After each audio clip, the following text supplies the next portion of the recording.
Assalamualaikum warahmatullahi wabarakatuh. Perkenalkan, nama saya Riko Aji Prasetya dari kelas B Prodi Pendidikan Teknik Sipil dan Perencanaan. Di sini saya akan menjelaskan mengenai sistem hukum dan peradilan nasional. Yang pertama yaitu macam-macam norma dan sanksinya yang berlaku dalam masyarakat.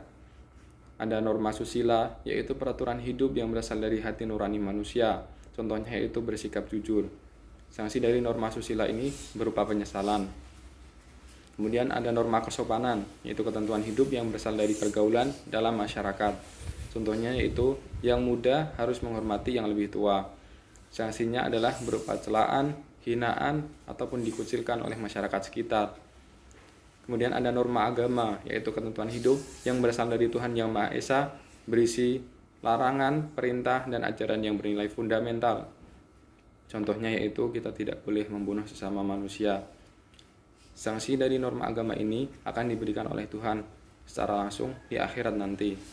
Kemudian ada norma hukum, yaitu ketentuan yang dibuat oleh pejabat yang berwenang yang mempunyai sifat memaksa untuk melindungi kepentingan manusia.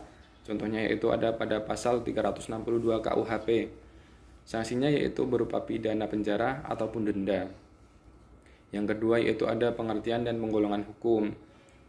Hukum sendiri merupakan peraturan yang mengatur kehidupan dalam masyarakat yang bersifat memaksa, ditetapkan oleh lembaga yang berwenang, dan sanksinya tegas serta nyata. Kemudian ada penggolongan hukum. Menurut waktu berlakunya, hukum dibagi menjadi ius constitutum, yaitu hukum yang berlaku pada saat ini. Dan ada ius constituendum, yaitu hukum yang dicita-citakan. Menurut bentuknya, hukum dibagi menjadi hukum tertulis, contohnya adalah undang-undang, dan hukum tidak tertulis, berupa kebiasaan dan adat istiadat. Yang ketiga yaitu menurut luas berlakunya, hukum dapat dibagi menjadi hukum umum, contohnya yaitu aturan mengenai sewa-menyewa, dan hukum pidana.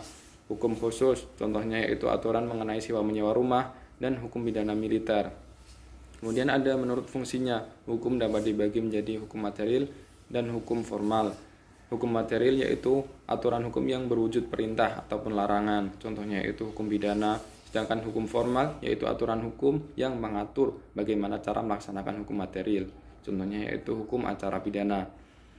Terakhir yaitu menurut sumbernya, hukum dapat dibagi menjadi undang-undang, jurisprudensi yaitu keputusan pengadilan yang digunakan berulang-ulang sebagai dasar putusan terhadap perkara yang serupa.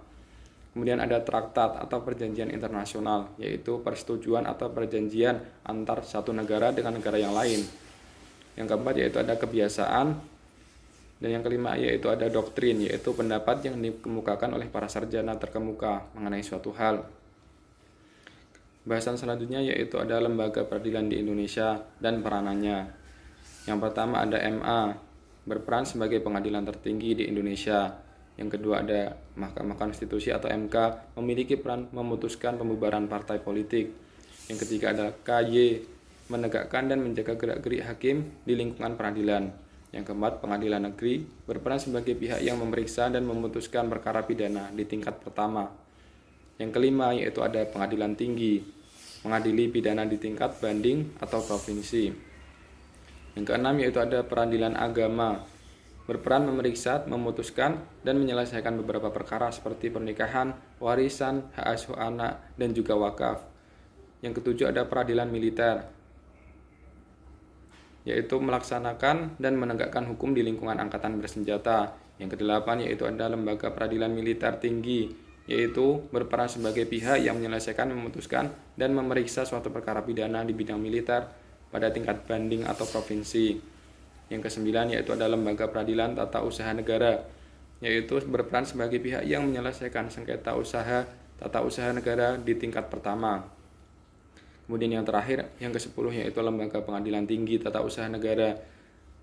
Peranannya adalah sebagai pemeriksa, untuk memeriksa, memutuskan sengketa tata usaha di tingkat banding atau provinsi.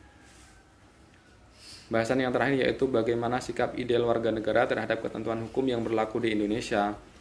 Yaitu yang pertama, bagaimana sikap kita terhadap tersangka, terdakwa, dan saksi.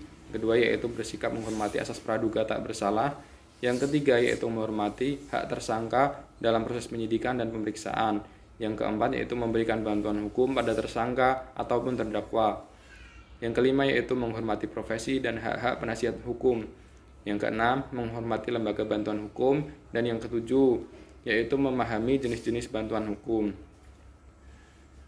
Ya, sekian yang dapat saya sampaikan. Apabila ada kesalahan mohon dimaafkan. Wassalamualaikum warahmatullahi wabarakatuh.